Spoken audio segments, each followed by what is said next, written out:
All right, welcome to today's Tai Lopez show. I have a very special guest.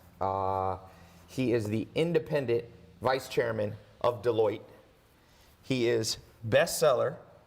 If you have not read this book, you haven't been checking my books list, because his book on disruption, I mean, really, you're maybe the world expert on disruption, disruptive innovation, industries, innovations. You teach at USC. You were on Lifestyle Rich and Famous when you were young, because you had, what, 6 video games? At one point, I had 7 of the top 10 best-selling video games, but that was many decades ago. And that got you on Lifestyle Rich and Famous? Yeah, well, if you think nowadays everyone wants to know the crypto billionaires or the dot-com billionaires, the mobile. Right. Well, we were the first generation putting PCs out there. You were part of that. Yeah, you were... I was the first guy to put video on a computer. I started on the internet before people knew what the internet was. Yeah. I'm old. What year was that? 1978. Wow. College. Wait, let's talk about that for a second. What was the internet in 1978? Was it military or something? So it was DARPA, and what it was is the big universities, Yes. UCLA, where I went, connected to each other so that government guys could figure out how to make bombs. But Okay. you're a college kid, and you Yeah. don't care about any of that. And you have to hook up to another college kid who understands computers at another campus. So what did we do? There was no screens back then. You would type jokes to each other. Yeah. You would talk. Same thing we do today. So it hasn't changed since the 70s. I had that advantage of understanding what a networked world could be. Right. So by the time I started saying computers should have video, I thought it would happen in the 1980s. It took, decades, right? Yeah. When you're young, you don't understand the timing things take. And when I had my first business and everything, I literally thought every home in America would have a PC. So you were ahead of time, because they didn't think that at first. But IBM thought they'd sell a few thousand. And it's up on YouTube. When you watch this old lifestyle piece, I'm talking about like all this great stuff that seems obvious for computers, Yeah. and then they give the stat. There are now worldwide 10 million PCs. And we're like, what an idiot I was to think that my business would succeed, right? Huh. That's a very small number of things, but the world happened to go where I am. But I've spent my career learning and looking at how you pick the next trend. Yes. Where the money's going. And here's the basic rule. If you go into any field that exists today, pick whatever you want. You're going to open a dry cleaner, you're going to open a restaurant, you're going to start the next giant oil company. You already have competitors. Okay. People have been there decades or 100 years. Yeah. If you're going to go into the next new thing, augmented reality, who controls that market? Yeah, that's what we're going to talk about today. This $1 trillion potential industry. Then there's no competition. Right. So then you pick and stake your claim of this is what you're going to be the world expert at. Yeah. My buddy Brock Pierce sat me down when Bitcoin was in the pennies, under $1, and said, this is what the future's going to be. Do you wish you had listened to him and bought up all you could at 60 cents? Of course I wish I would have listened, and every time it hits another 1,000, I thank him because I did listen. So you got in relatively early. I was slow. Yeah. But the whole thing is, it's so easy to go and do that. And here's the fun fact. Every month there's a new self-made billionaire in their 20s or 30s. They didn't go to the right schools, they didn't come from the right families. They have the same 24 hours in a day that you and I and the listeners have, but they're doing something different with it. Yeah. They're looking at how the world changes and how to seize an opportunity from that change. Yeah. So for me, when I looked at the world, and I get bored by doing the same old, I looked at what augmented reality is going to be. And for those that don't know the definition, it's more than Pokemon Go. Imagine your glasses. So right now, in 2017, Americans bought 85 million pairs of glasses for over $100. Yep. And all that they do Just is... not the Snapchat ones that are rotting in Right, a no, warehouse. I'm talking glasses. Yeah. And all that they do is focus. Okay. So if that same pair of glasses would translate any street sign, you're in Paris, you're in Cambodia, into English, and it was the same price, which would you buy? Oh yeah, for sure. And there's glasses today that you pay a little more to have polarizing. So, you go outside and it's sunglass or anti-glare, right? Yeah. So now we're talking about that you're going to have heads-up display. So this is like Star Trek. You're going to be able to scan a person's face, you think, and know their background? Well, that's already available. So facial recognition, you can look, you meet a ton of people, they all remember Tai, and you look like a jerk if you don't remember them. Right. But now you can walk at any convention, anywhere, and go, hey, Jay, how's Disrupt you doing? And hopefully do that more sincerely. Not pretend like you're looking up But like just as Facebook can recognize people's faces in your photos, right. you'll have that cognition. But it goes beyond that. So 10 years ago, let's go back in the Wayback Machine. Woo! 10 years ago before the iPhone came out. Yeah. If somebody told you in the future you would stare at your phone for 3 hours a day, that's the US average. That's the average 3 hours. I know You some would have people said, more. what, did I have a stroke? I mean, why would I stare at a phone for 3 hours? Because 10 years ago, a phone was something you dialed. Yeah. And then you talked to somebody. But could you go back to not having a smartphone in your life? No, people have withdrawal. Okay. Google had the best business model in the world. Okay? Desktop, only ad thing.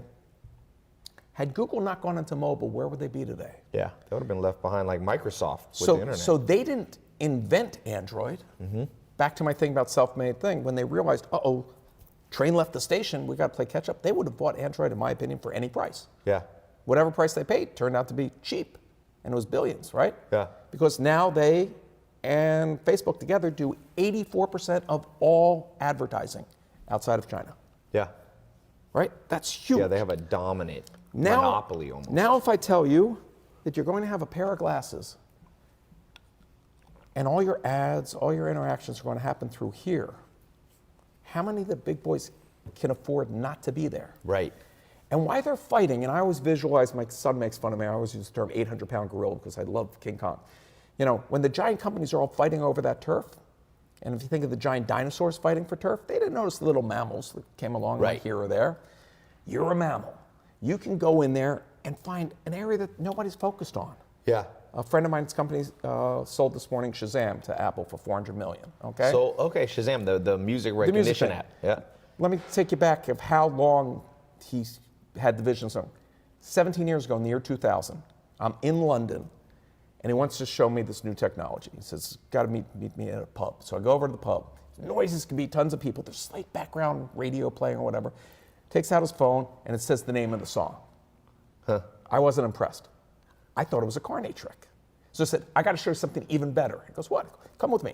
There's a lot of pubs in London. We go across the street to a different pub, different noise level, different song playing. I go, now do your demo. Because I was for sure that he gave, like, you know, Gave him 20 bucks. 20 pounds to the bartender when I walk in and play the song. And when it identified the song, my jaw dropped. Huh. Now, how do you monetize that? Right. So Augmented is that opportunity. So, But you think it's bigger than 400 million. You think it's trillion. I don't think it. All the leading stats and studies out there, and I can send you decks on if anybody wants, or search any of my articles that I write for Fortune. It's been estimated as $1 trillion opportunity. It is the fourth transformation. If the PC changed the world, and I was lucky to get in the ground floor of that, and then the web changed the world, and nobody's going to disagree with that, and then mobile changed the world and put us all one click away from 6 billion consumers, which is what you preach to everybody. You don't have to be right for a nanosecond to become rich, okay? Yeah. This is exponentially bigger. You think it's as big as all those combined? Because all those feed into it with some other new exponential technologies, AI to figure out stuff. So right now, when you want to find new information, you search it out, you type into Google. You can't imagine life pre-Google. Let me describe life post that. If my glasses know where I am, everything about me in the past, and why I'm at the store, they're going to give me information that will help me, or anywhere in life. So for example, I come from the doctor. Doctor says, Jay, you have diabetes. You got to watch what you eat. I'm like, oh, okay, but now you go to the supermarket, there's 40,000 SKUs. Am I going to pick up every box? So you could program the glasses. No, you don't have to program. You just say, show me the products I can eat. Yeah. Or you're on the paleo diet. Show me the paleo, or gluten-free, or halal, or kosher, whatever you want to do. So suddenly, it's not just about adding to the environment, it's about subtracting. Yeah. Now, if there's a piece of software that controls what brands and products you see and buy, how valuable is that? Right. And what other opportunities? So the opportunities that come in, kind of like in the gold rush in California, it's not just the gold, it's also owning the shovels, the store that sells shovels, and the hotel. That's and who made the big bar. money. Yeah. Well, what I'm wearing right now is proof of that. Yeah. The miners had a rough life digging in dirt and everything, and the guys took tent material and made pants out of it. Is that where Levi jeans His name was come Levi Strauss. And they put rivets in the pocket because they were putting gold rocks in their pockets. How many other people from the gold mine can you still remember, and how many companies did they create that are still around? So this is that size opportunity. And I can go on and on. So at Deloitte, we're working with large corporations of how this will change training, how this will change overnight package. I'll give you a simple one. You sit on a plane, and they have those big metal containers that they slide under that you see, those big curved aluminum things. They're filled with overnight packages. Okay. It's a bunch of people whose jobs are to throw in the packages. High turnover job, not a fun job. If you're good at it, you get 30% more stuff in there, which is another way of saying, if you don't have that 30% empty, 1 out of 3 planes don't have to fly, $2 billion in jet fuel. If you could go to CEO and say, with magic AR glasses, I can save you $2 billion a year that goes straight to profit without one new package, one new customer. Would you listen? Yeah, for sure. Here's how. Now this can identify the shape of the package and look at what's left, and it becomes 3D Tetris. So this is Tetris. Zach here, my buddy's username on Hotmail is Tetris God. So imagine that he's going to be cheating. Imagine that your job is Tetris. If you are better at packing, you make more money on your shift. Are you now motivated as an employee? Are you enjoying your job? Less turnover. If you're spatially not so good at it, the glasses get do a it new for job. Or get a new job. Right. Now, that's one application. We're doing stuff with fast food restaurants, with hospitality, with safety, with security. This could be huge. Oh, security. So back to your face. At the TSA. You're walking around the airport and they're a client, and you see that there's also software that can tell the gait of a person, how they walk, if they're up to no good. Really? So it can identify there's a people certain way, in certain countries that are worried about an Ebola or something going on. Yes. You can also see everybody's body temperature. Somebody with a fever, and quarantine them before they come into the country. Let me stop you 1 second, because this brings up an important point. My cousin told me about, there's a show, Black Magic, I think it's called, and they had an episode. Black Mirror. Black Mirror, sorry, where everybody is ranked, okay? And so you meet somebody, it's like an Uber score. You're like, oh, Zach, he's only a 3-star. I don't want to hang out with him. He tries to talk to me. Do you think that this is going to usher in, if we look at people and go, that person's hot, you know, they have a flu, let's not hang out with them. Is this going to bring up medical ethical issues? So there's a lot of privacy, and those things will be worked out country by country and whatever. So let's put that in a box. Let's think of opportunity, and then you can start thinking about how to match reality. You have some experience in monetizing dating, correct, in the past? Right. So now, if I had a certain profile, you know, the Tinder-esque type thing, that I was interested in X, Y, and Z, right, and I'm at a bar or a concert, and I'm wearing these glasses, and it'll highlight anybody that agreed to those same terms, right, and only the two of us know it, right? Yeah. I see this halo above this woman, and she sees one above me, and we go, hey, right? Yeah. Is that a business? Tinder, for sure. Okay. Tinder goggle. The co-founder of Tinder was just at my house. I got to tell him about I'll take it one step further, and Google just announced this with earbuds that excite me, but the glasses can also talk to you, and they can talk to you silently. There's called bone induction, where this being against your head, you can hear without blocking your ears, okay? So Google has earbuds now that translate anything in 40 languages. Imagine now that you're going on that life trip to Nepal that you've always wanted, and there at the bar is the future love of your life, okay? You travel with 2 pair of glasses. You put them on her, the two of you can look face to face and understand each other no matter what language the two of you speak. Yeah. How life-changing is that? It's just one app. It's almost going to make language irrelevant. Well, what it'll do, hopefully, is make miscommunication and the fear of others and make our world a better place. Yeah. So these big, obvious ones, there's people that are going to spend a ton of money and have a head start. But everybody listening here has their own path in life. Yeah. They have an experience that the student at Stanford and the VC in Silicon Valley doesn't have. Yes. A farm perspective, a small town perspective, of any industry. And there's some way to apply this just as people applied the phone to it. Yes. That's where there's opportunity. You're building on the back of people investing billions of dollars to make augmented reality glasses. And many of these things can be done with a tablet or phone today. You can do augmented reality. It's not as natural because you don't want to walk around a supermarket like this. Up, yeah. But for some applications you would. Yeah. And for some specific fields we're working with, I'll just give you one because it's on top of my mind right now, of utility line workers, people that keep the electricity working in this country. Half of them will retire in the next 5 years because of the age of what happened in that industry, which basically means keeping our electrical grid working in this country is in jeopardy. Okay. How do you train enough people? Well, training takes a lot of time, and training typically has 2 fatal flaws. By the time I give you information that's out of date, Right. and no trainee has 100% recognition of what they learned. Yeah. I don't care what the field is. But if a heads-up display can now guide me through stuff, and when I hit the exception, the glasses also have what's called See What I See. So I go out to the field, I've learned how to do 80% of my job installing a cable box, fixing a telco, any repair that you think out there. But then I come across the transformer from 1982. I don't know that. But Ralph back at the office does. Right, you tap it and boom. Ralph, instead of having to roll a second truck, and one of our clients, this is a $1 million a day problem they're facing today in rolling second trucks around the US. Ralph can just sit in his nice air-conditioned crib. He could even be retired. And go, oh yeah, I know what that is.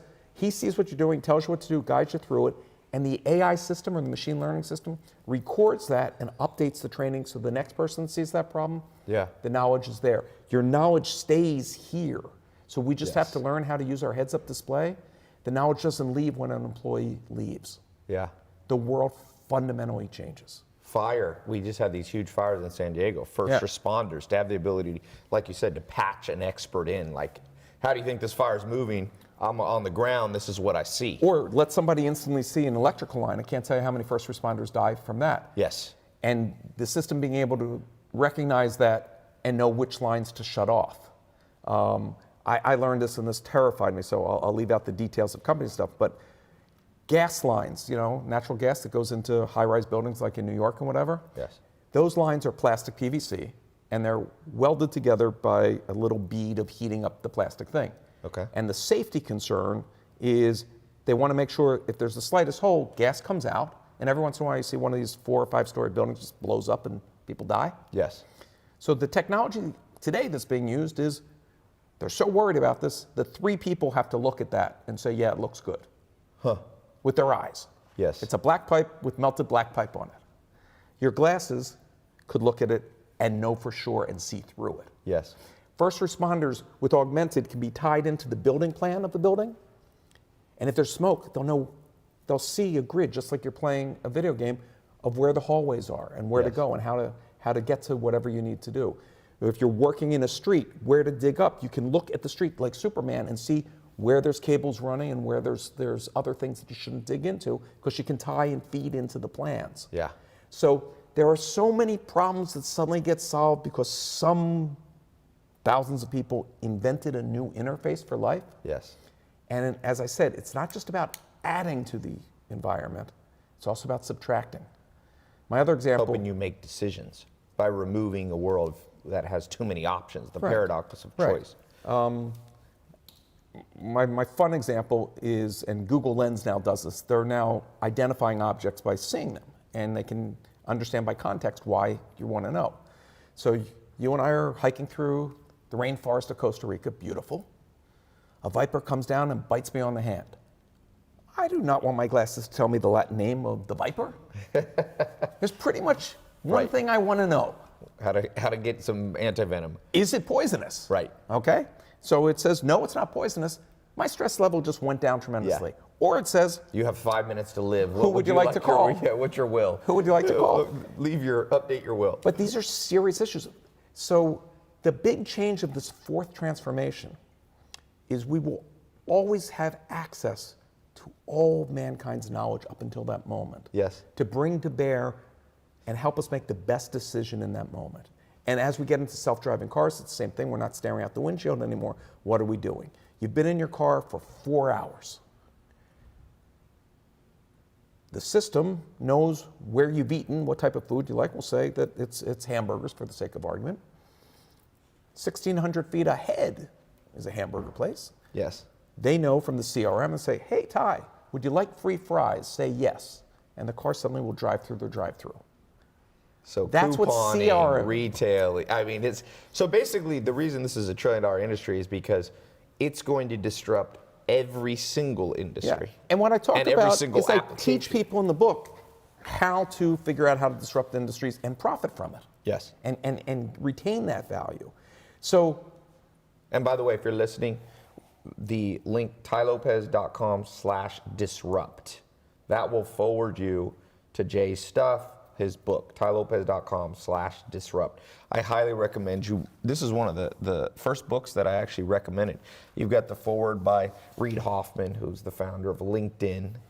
And that's a good forward. yeah, no, Reid was fun to work with, and he's a good friend and the smartest human being I've ever met. Is he really? Yeah, and for anybody that's made it this far into the interview, there's a companion workbook to give you exercises to start expanding your brain of how to do. It's free, it's for me, it's 40 pages. Just go to jsamit.com, JAYSAMIT.com, and I'll send it right to you so you can get started on this process right away today. But I can't tell you how many opportunities. So mom and pop shops at retail and the malls all got decimated because online you can have endless inventory. Yes. And a shop can only fit so many things. Yeah.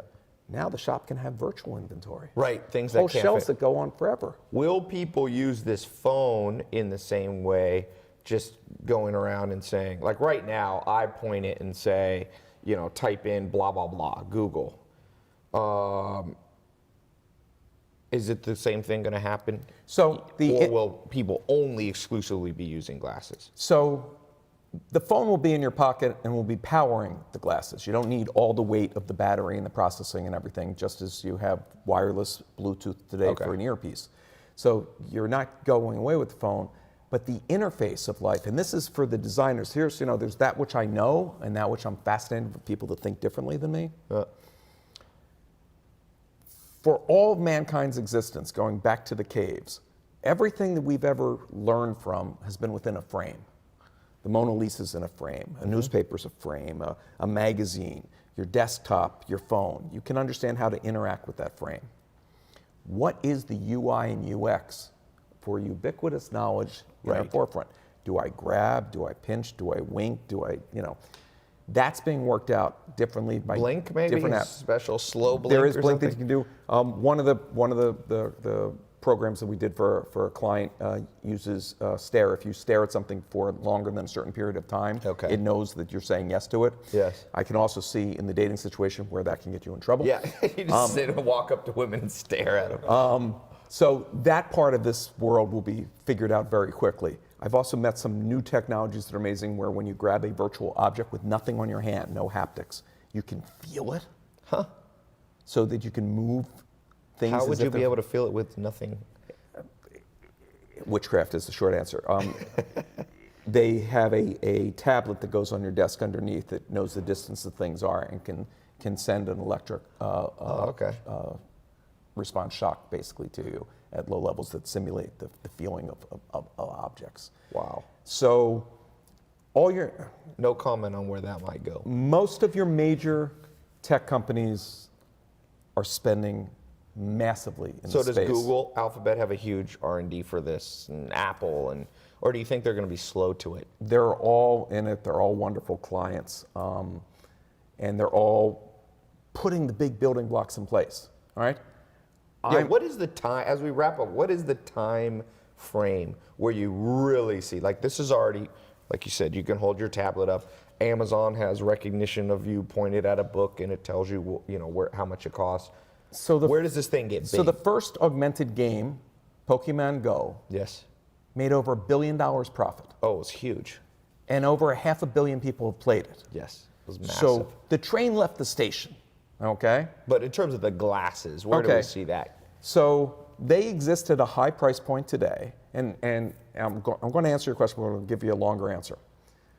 About 5-6 years ago, when Google had the self-driving car, it had hundreds of thousands of dollars of gear on its roof, okay? Yes. All the sensors that it needed to make it work. And everybody in automotive pretty much just laughed at them.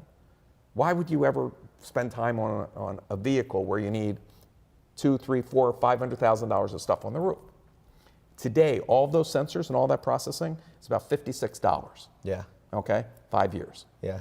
So the fact that you say right now these glasses are very expensive, they solve big problems for industry that we talked about, that it's worth it, and for surgery and for doctors and all kinds of stuff.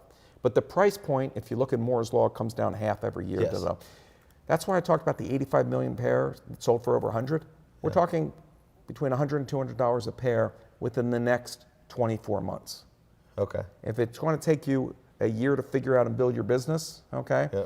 So many people say, when's the best time to start a new business, like in Augmented? And I always give the same answer. A year ago was the best time. Yeah. Second best time is now. Yeah. Right? Yeah, it's like when's the best time to plant a tree, 20 years ago or today? Right. So this is, I mean, there's so many different areas to play in, but so many of them require so much technical expertise and capital. Everybody's already done that for you. Yeah. When you made an app, you didn't have to figure out how to make a phone work and how to get phones to the world and how to have 3G and 4G and 5G and all that. You got to build on that and capture all that money. Yeah. This whole world's already being built. What piece of it would you like to own? Yeah. And it's most likely a piece that the big boys aren't focused on. Yeah. It's probably, anytime there's a $1 trillion industry, you can make millions and they won't even notice. Let me ask you this last question, final blitz question, so to speak. You talk about these 4 waves. Yes. Is the 5th wave, would you include cryptocurrency in this? So, And blockchain technology? so I'm huge on blockchain. I've been in crypto for a long time, been giving speeches on it since 2014. It's not a wave in the sense that it changes life. It fundamentally changes our financial industry. I spoke at a major conference of bankers. You can find the talk online about a month ago. You have the 6 largest banks in the world have created their own crypto just for overnight exchanges and balancing. It's saving them billions of dollars and takes what was 3 days to a 2-hour process to reconcile. So it's like replacing commercial paper kind of thing, how Absolutely. banks are, yeah. What's really impressive about this new space is it also will allow the 2 billion unbanked to suddenly join the financial world. Yes. Meaning that everybody, and we don't have time for it today, everybody's phone becomes an ATM machine. So the remittances, expats of India sending money home to relatives spent $12 billion on fees last year. Yeah, Western Union, PayPal, all these fees. Yeah, massive. That all goes to zero. Yeah. So there's a company, Abra, out there right now that takes that down to zero. Yeah. So how money moves, how it's controlled, having a rational currency, I'm not going to predict which currency will win, and I don't speculate with advice, but that's a fundamental sea change Yes. in how our financial services work. So capital will now be deployed in different ways, and blockchain will allow who owns a piece of property when a government disappears or there's a revolution. Yeah, it's going to disrupt real estate. Real estate, Education. the art world, paying royalties to artists. I mean, all kinds music, of things. you see it, yeah. The challenge with it today is it's not as simple and as quick to complete a transaction that it's something that you're going to do at retail. Yes. Now, that'll come. Yeah. But Yeah, there's still keys and the trains left the station storage. and opened the world to thinking of new ways of handling money and empowering people to have more control. But then I tie it back to this. What if instead of you getting a bill that says you were overdrawn on your thing or whatever, you're about to make a purchase and your glasses say your Netflix account was just dinged on your credit card, you will now be overdrawn on your account or this or that, that you now have a bot that talks to you, that gives you financial advice, that your financial advisor is in the cloud. Now, it could be from one of the big brands, could be from an individual, but we'll now have more control over our environment because our environment will conspire with us, not against us to succeed. Yeah. And I'm very excited to watch what people create. You heard it here, tailopez.com/disrupt. Go check out Jay's book, his website. He'll send you that workshop, the workbook, to help you do it. 40-page it's a workbook, right? Yep. It's a whole kind of system. So I appreciate you coming again. Thanks, brother. That was awesome. And by the way, we're going to come back in 2 years, and when this thing's huge, and people are like, I wish I got in, I would be like, we were talking about this in 2017, right at the end. That's awesome. Thanks so much.